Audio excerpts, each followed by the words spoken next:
Wonten ing pepadang rembulan kang sinimpen pepeteng, Sang Hyang Wenang pinangku ing sukma.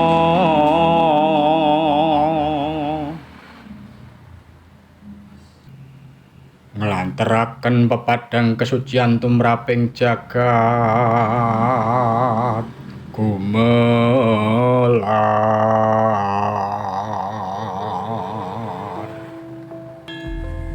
Manungsa lumampah ing leladanging titah, kinarya anggulawentah diri ngudi kasampurna marembah saha nyenyuwun nugrahaning Hyang Widi ngagem sih lan karahayon.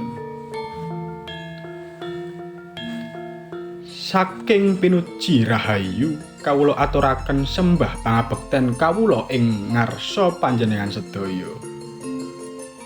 Mugi panjenengan tansah keparingan wilujeng rahayu, ayem tentrem saha nugrahaning Gusti ingkang Maha Kuwasa. Kawula ngaturaken pawartos ambebilih miturut pakem lan paugeraning kalenggahan ing dinten Radite sarta ing dinten-dinten ingkang kasebat tanggal abrit kawula saha para kanca badhe nglaksanani pepanggonan libur saking adicara ngatur lan nglantaraken panglipur arupi postingan.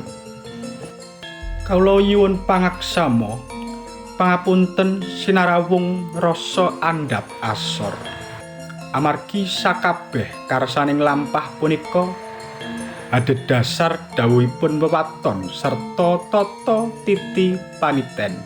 Sesampunipun kalempahaning libur kawula badhe wangsul makarya kanthi ati tinarbuka ngaturaken pangabdi kanthi rasa setya narima saha tanyuda rasa tresna dhateng panyengkuyung adicara. Mugi sagunging kawula pinaringan nugraha Gusti, keparingan katentreman, kabegjan sarta kamulyaning laku gesang. Mengkaten atur kawula ingkang kadya layang tanpa baleni. Mugi kersa paring pangapura saha sabar pangertosan. Nuwun matur suwun.